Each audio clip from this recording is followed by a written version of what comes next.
Hormuz കടലിടുക്കിനെ കേന്ദ്രീകരിച്ചുള്ള ഇറാന്റെ പുതിയ നീക്കങ്ങൾ ആഗോളതലത്തിൽ വലിയ ആശങ്കകൾക്ക് വഴി തുറന്നിരിക്കുകയാണ്. അമേരിക്കയോടും ഇസ്രയേലിനോടുമുള്ള ശക്തമായ പ്രതിഷേധത്തിന്റെ ഭാഗമായി ഇരു രാജ്യങ്ങളുമായുള്ള നയതന്ത്ര ബന്ധം ഉപേക്ഷിക്കുന്ന രാഷ്ട്രങ്ങൾക്ക് മാത്രം കടലിടുക്കിലൂടെ സുരക്ഷിത യാത്ര അനുവദിക്കുമെന്ന ഇറാന്റെ പ്രഖ്യാപനം അന്താരാഷ്ട്ര ചരക്കു നീക്കത്തെയും എണ്ണ വിപണിയെയും ഗുരുതരമായിട്ട് ബാധിക്കുമെന്ന് ഉറപ്പാണ്. തന്ത്രപ്രധാനമായ ഈ ജലപാതയിലൂടെയുള്ള യാത്രയ്ക്ക് ഇറാൻ നിയന്ത്രണങ്ങളും സുരക്ഷാ നികുതിയും ഏർപ്പെടുത്തിയത് ഗൾഫ് രാജ്യങ്ങളെയും യൂറോപ്യൻ രാഷ്ട്രങ്ങളെയും ഒരുപോലെ പ്രതിസന്ധിയിലേക്ക് എത്തിക്കുന്നു. യുദ്ധം 10 ദിവസത്തിലേക്ക് കടക്കുമ്പോൾ ലോകത്തെ എണ്ണ വിതരണത്തിലെ വലിയൊരു ഭാഗം തടസ്സപ്പെട്ടു കഴിഞ്ഞു. ബാരലിന് $65 നിന്നിരുന്ന ക്രൂഡ് ഓയിൽ വില നിലവിൽ $116 മുകളിലേക്ക് കുതിച്ചത് ആഗോള സമ്പദ് വ്യവസ്ഥയുടെ താളം തെറ്റിക്കാനാണ് സാധ്യത. നിലവിൽ ഏകദേശം 2 കോടി ബാരൽ എണ്ണയാണ് ഹോർമൂസ് മേഖലയിൽ നിന്നും കുടുങ്ങിക്കിടക്കുന്നത്. UAE, സൗദി അറേബ്യ, ഖത്തർ തുടങ്ങിയ രാജ്യങ്ങളിലെ എണ്ണവാതക കേന്ദ്രങ്ങൾക്ക് നേരെ നടന്ന ആക്രമണങ്ങളും ഖത്തറിലെ റാസ് ലഫാൻ LNG പ്ലാന്റിലെ ഉൽപാദനം താൽക്കാലികമായിട്ട് നിർത്തിവെച്ചതും ഊർജ്ജ വിപണിയിലെ പ്രതിസന്ധി ഇരട്ടിയേറെയാക്കി. ലോകത്തെ പ്രകൃതിവാതക വിതരണത്തിന്റെ 20% ഇതോടെ നിലച്ചു. പ്രതിസന്ധി ഏറ്റവും അധികം ബാധിക്കുന്നത് ഇന്ത്യ, ചൈന തുടങ്ങിയ ഇറക്കുമതിയെ ആശ്രയിക്കുന്ന ഏഷ്യൻ രാജ്യങ്ങളിലാണ്. ഇന്ത്യ എണ്ണ ആവശ്യത്തിന്റെ വലിയൊരു വിഭാഗം പശ്ചിമേഷ്യയിൽ നിന്നുമാണ് വാങ്ങുന്നത്. എണ്ണവിലയിൽ ഉണ്ടാകുന്ന ഓരോ 10% വർധനവും രാജ്യത്തെ പണപ്പെരുപ്പത്തിൽ 0.2% വർധനവിന് കാരണമാകുമെന്ന് സാമ്പത്തിക വിദഗ്ധർ വിലയിരുത്തുന്നു. US വിപണിയിലും വിലക്കയറ്റം രൂക്ഷമാണ്. വാതക വില ഗാലന് $4 മുകളിൽ എത്തിയത് ഉപഭോക്താക്കളെ ബാധിച്ചിട്ടുണ്ട്.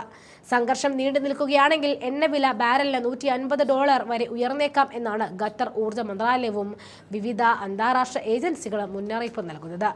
ഏകദേശം 2 കോടി ബാരൽ എണ്ണ ഹോർമൂസ് മേഖലയിൽ കുടുങ്ങിക്കിടക്കുന്നത് ഊർജ്ജ വിപണിയിലെ സമ്മർദ്ദം ഇരട്ടിയാക്കുന്നു. ഖത്തറിലെ LNG പ്ലാന്റുകളിലെ ഉൽപാദനം തടസ്സപ്പെട്ടത് ലോകത്തെ പ്രകൃതിവാതക വിതരണത്തെയും സാരമായി ബാധിച്ചു.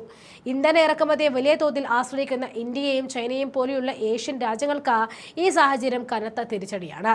എണ്ണവില വർദ്ധിക്കുന്നത് രാജ്യത്തെ പണപ്പെരുപ്പത്തിലേക്കും നിത്യോപയോഗ സാധനങ്ങളുടെ വിലക്കയറ്റത്തിലേക്കും നയിക്കുമെന്ന ഭീതിയിലാണ് സാമ്പത്തിക വിദഗ്ധർ ഇപ്പോൾ ഉള്ളത്. അമേരിക്കൻ പ്രസിഡന്റ് ഡൊണാൾഡ് ട്രംപ് മേഖലയിൽ നിയന്ത്രണമുണ്ട് എന്ന് അവകാശപ്പെടുന്നുണ്ടെങ്കിലും പ്രായോഗികമായിട്ട് ഇറാൻ കടലിടുക്കിൽ പിടിമുറുക്കുന്നത് ആഗോള വിപണിയെ അനിശ്ചിതത്വത്തിലാക്കുന്നു. സംഘർഷം തുടരുകയാണെങ്കിൽ എണ്ണവില ബാരൽ $150 വരെ ഉയർന്നേക്കാമെന്ന അന്താരാഷ്ട്ര ഏജൻസികളുടെ മുന്നറിയിപ്പ് വരാനിരിക്കുന്ന വലിയൊരു സാമ്പത്തിക തകർച്ചയുടെ സൂചനയായിട്ട് കണക്കാക്കാം.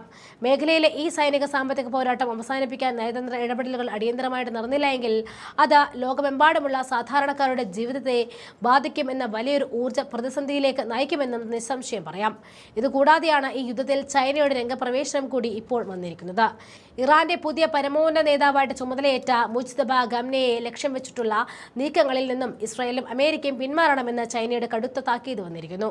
മുജ്തബയ്ക്കെതിരെ എന്തെങ്കിലും തരത്തിലുള്ള പ്രത്യാഘാതങ്ങൾ ഉണ്ടായാൽ അത് മേഖലയിലെ സമവാക്യങ്ങളെ പൂർണ്ണമായിട്ട് മാറ്റിവരയ്ക്കുമെന്ന മുന്നറിയിപ്പാണ് ചൈന നൽകിയത്. മറ്റ് രാജ്യങ്ങളുടെ ആഭ്യന്തര കാര്യങ്ങളിൽ ഇടപെടുന്നതിനെ ചൈന എതിർക്കുന്നുണ്ട്. ഇറാന്റെ പരമാധികാരം, സുരക്ഷ, പ്രാദേശിക സമഗ്രത എന്നിവയെ ബഹുമാനിക്കണം. വിദേശകാര്യ മന്ത്രാലയ വക്താവ് ഗുഹോ ജിയാകുൻ ആണ് പറഞ്ഞത്. അയത്തുള്ള അലി ഖമേനിയുടെ വിയോഗത്തിന് ശേഷം അധികാരമേറ്റ മുജ്തബയെ ലൈറ്റ് വെയ്റ്റ് എന്ന് വിശേഷിപ്പിച്ച ഡൊണാൾഡ് ട്രംപിനും അദ്ദേഹത്തിന്റെ വധിക്കുമെന്ന് പരോക്ഷ ഭീഷണി മുഴക്കി ഇസ്രായേൽ പ്രതിരോധ മന്ത്രിക്കും മറുപടിയായിട്ടാണ് ചൈനയുടെ ഈ പ്രതികരണം എത്തിയത്. ഓപ്പറേഷൻ എപ്പിക് ഫ്യൂറി ഉൾപ്പെടെയുള്ള സൈനിക നീക്കങ്ങളുമായിട്ട് അമേരിക്കയും ഇസ്രായേലും മുന്നോട്ട് പോകുന്ന ഈ സാഹചര്യത്തിൽ ഇറാന്റെ പരമാധികാരത്തിൽ കടന്നുകയറാൻ ആരെയും അനുവദിക്കില്ല എന്ന് ചൈനീസ് വിദേശകാര്യ മന്ത്രാലയം അറിയിച്ചു കഴിഞ്ഞു. ഇറാന്റെ ആഭ്യന്തര കാര്യങ്ങളിൽ പുറത്തുനിന്നുള്ള ഇടപെടലുകൾ പശ്ചിമേഷ്യയെ വലിയൊരു ആഗോള യുദ്ധത്തിലേക്ക് നയിക്കുമെന്നും ചൈന ഓർമ്മിപ്പിച്ചു. ഇറാൻ നേതൃത്വത്തിന് പിന്തുണ പ്രഖ്യാപിച്ചുകൊണ്ട് ചൈന രംഗത്തെത്തിയത് നിലവിലെ സംഘർഷാവസ്ഥയിൽ നിർണായക വഴിത്തിരിവ് ആയിരിക്കുകയാണ്.